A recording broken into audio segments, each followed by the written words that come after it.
توحشتكم. سمحوا لي طولت عليكم الغيبه، كنت مشغوله شويه، كان عندي مريض الدار هنايا دونك ما ساليتش انني نصور لكم بزاف د الحوايج ابا غير رفيسه. كي دايرين؟ لاباس عليكم؟ صراحه توحشت انني نشعل الكاميرا ونصور شي حاجه ونشاركها معكم. اليوم انا كندير هاد لاصوب هذه، قلت علاش لا نصورها ونبارطاجيها معكم، ربما تعجبكم، خاصه انها وصفه اللي ساهله ماهله وكتحضر فيت في. غادي نشاركها معكم. هاد الوصفه هذه هي عباره على شوربه تركيه، شوربه الارز لذيذه يا البنات، صراحه لذيذه بزاف. ديجا كنت دقتها انا في بامال دو فوا وعجبتني. ودابا خليكم معايا، غادي نشارك معكم المقادير. كما كتشوفوا هنايا عندي كاس كبير ديال الروز اللي ديجا مغسول، عندي هنايا 2 معالق ديال لافارين، عندي هنايا معلقه ديال الزبده، عندي هنايا هادو هما البهارات اللي غادي نستعمل الهريسه، وغادي نستعمل لامونط سيشي، عندي صفر بيضه، وعندي بيان سور ملحه. كما كتشوفوا انا دابا غادي نبدا في التحضير. ديجا الماء درتو تيسخن باش غادي نسلق الروز. خليكم معايا. على البنات دابا غادي ندير الروز يتسلق. درت تقريبا 1 لتر ديال الماء. على البنات درت الروز ونحرك شويه، وغادي نخليها تقريبا 21 دقيقه. غادي نسد على الروز وغادي نمشي نكمل الوصفه.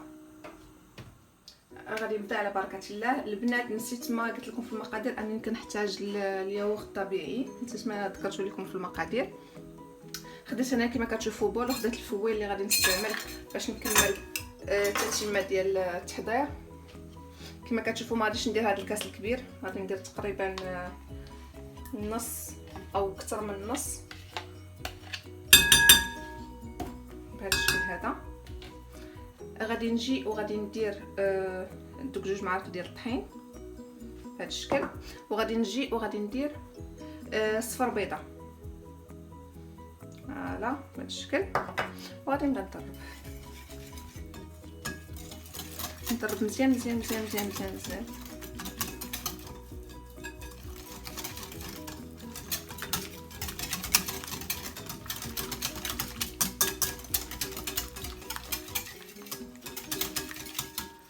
فهاد الشوربه هذه البنات بامكانكم ديروا ضامه البنه ديال الدجاج. انا ما صراحه كنفضل بلاش، ولكن الزوج ديالي كيبغيها دونك احتمال انني ندير واحد ضامه البنه ديال الدجاج. كما كتشوفوا فوالا تنعصلوا على هذا الخليط هكا كتجانسنا العناصر. غادي نتسنى دابا انا ساليت هذه المرحله هذه، غادي نتسنى الروز انه يغلي ليا، تفوت واحد 20 دقيقه وغادي نكمل معكم. خليكم معايا.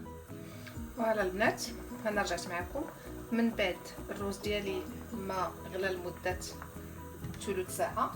غادي نجي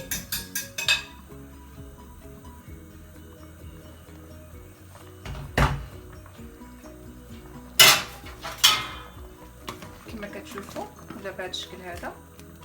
غادي نجي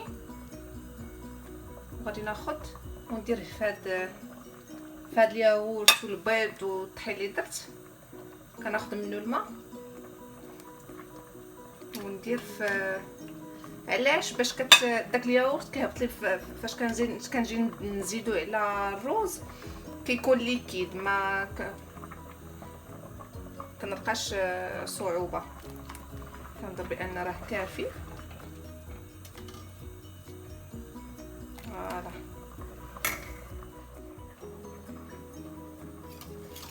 فوالا البنات من بعد ما زدنا الماء ديال الروز في هذا الليكيد اللي ديجا عندنا الخليط ديال الياغورت والبيض والطحين، كما كتشوفوا كنزيدوه باش كنجريو الليكيد باش كنجيو نزيدوه. كما كتشوفوا كيكون ساهل علينا اننا نزيدوه. نتمنى ان الطريقه تكون واضحه كما شفتوا. نعاود نشرحها لكم بزربه. فاش درت الروز كيطيب لمده ديال ثلث ساعه، جيت خلطت هنايا الياغورت وصفر بيضه و2 معالق ديال الطحين، خلطتهم مزيان، عطانا واحد الخليط اللي شويه عاقد. من بعد ما دازت ثلث ساعه ديال الطياب ديال الروز، جينا وخدينا واحد 2 حتى 3 المغرفات ديال الماء ديال الروز وزدناها على هذا الليكيد هذا باش تيطلق تيبقى هكا خفيف. فاش كنجيو نزيدوه على الروز كنزيدوه بسهوله.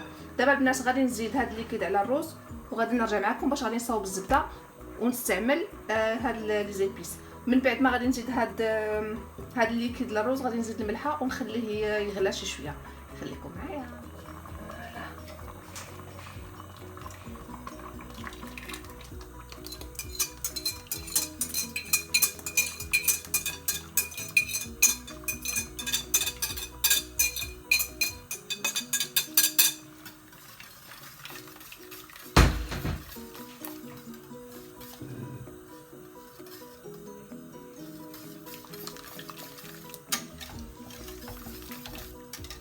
كنبدا نخلط.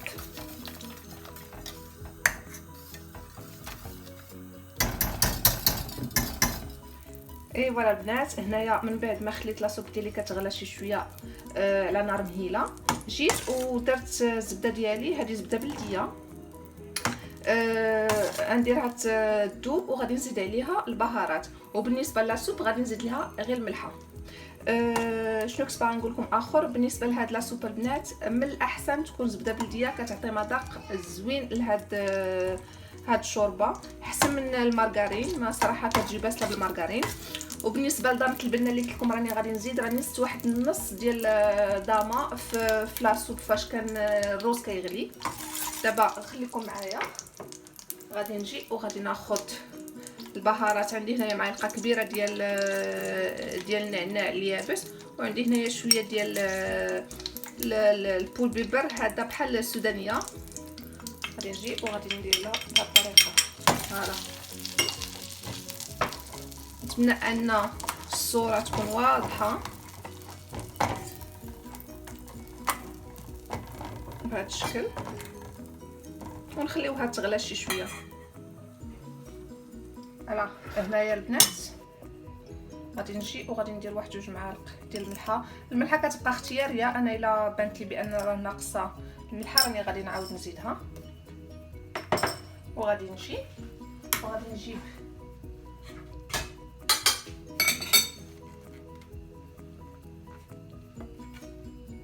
هاد الزبده والنعناع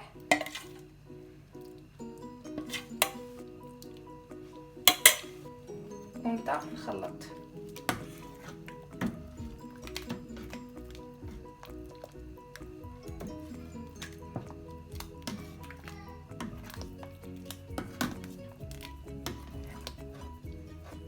الريحه صراحه طالعه غزاله البنات. فوالا غادي ندير هادشي اللي بقى ليا. اي فوالا غادي نخلط مزيان وها الشوربه ديالي واجده. خليكم معايا البنات، غادي نحطها باش غادي نتعشاو، وغادي نوريكم كيفاش كتجي في الحطه. خليكم معايا. وهذا هو الطبق النهائي البنات. هكا كتجي الشوربه ديالنا، كتجي بنينه بزاف وكما كتشوفوا سهله في التحضير. نقول لكم بالصحه والراحه، نتمنىكم انكم تجربوها وتقولوا لي في التعاليق كيفاش جاتكم. نتمنى لكم نهار زوين، نتلاقاو ان شاء الله في فيديو جديده. نتمنى انكم الا عجبتكم القناه ديالي تشتركوا وتدعموني. نتمنى لكم كل حاجه زوينه في الدنيا. باي باي لكم.